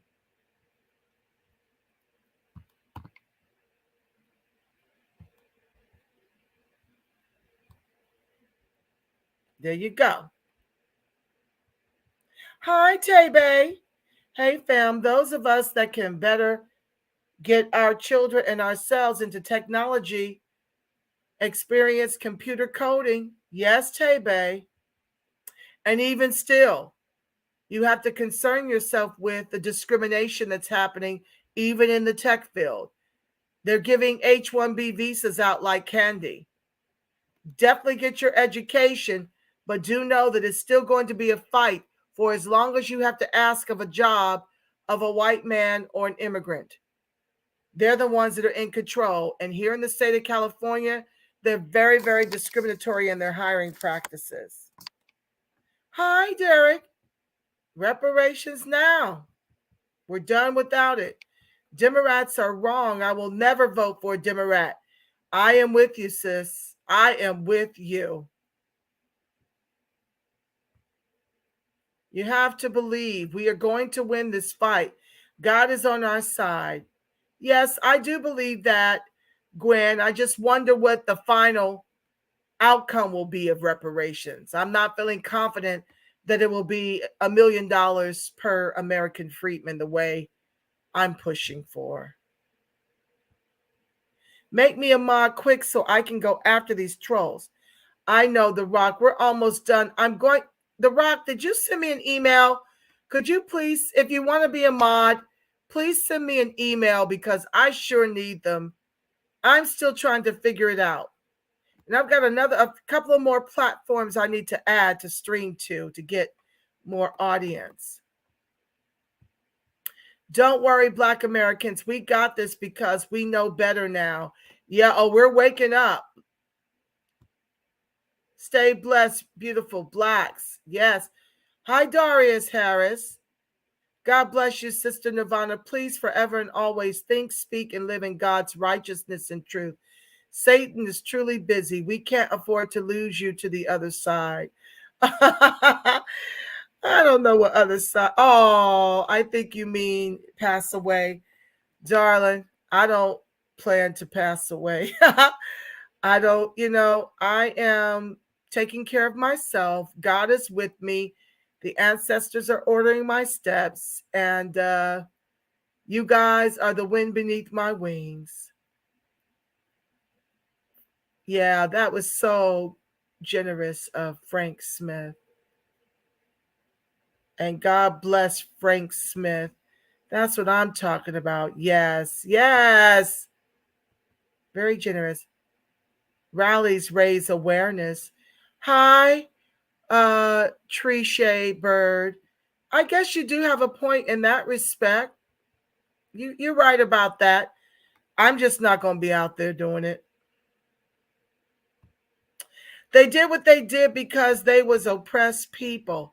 The white men had 3 knees on our necks.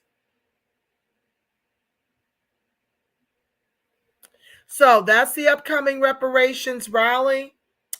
The California Reparations Task Force meets the 27th and the 28th in San Diego. You know better, you do better. Peace, fam. Here they are again.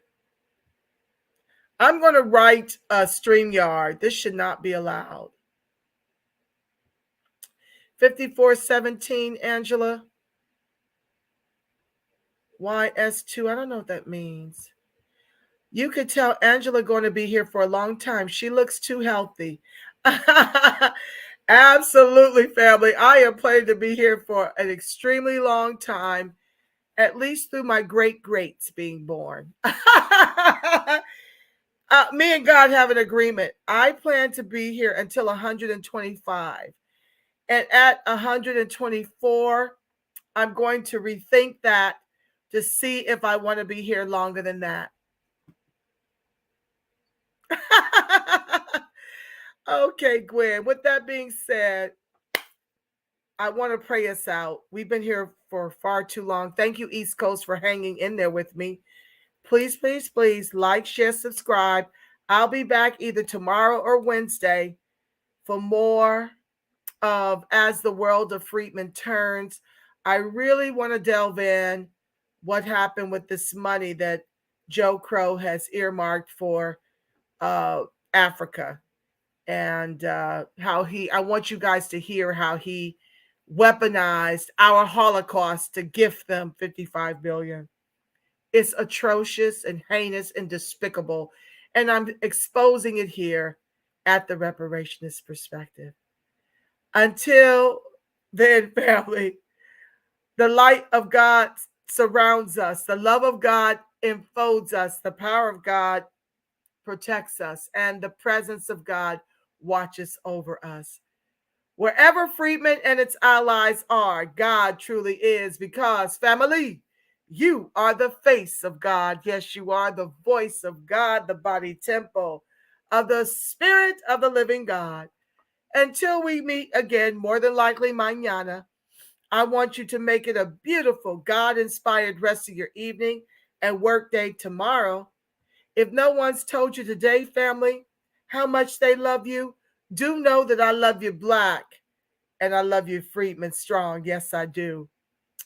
And until tomorrow, family, I'm believing for each and every one of us a ton of peace, love, and reparations. Reparations. Yes, I am. Thank you so much. There are a million other places you could have tuned in live, and you chose to spend your evening with this breaking news with the Reparations. And I'm grateful to you. Thank you again, Frank Smith 16, for the generous super chat. I so appreciate you, fam. If you'd like to give to me for that, do so at $QRPTV at Cash App. Until we meet again, family.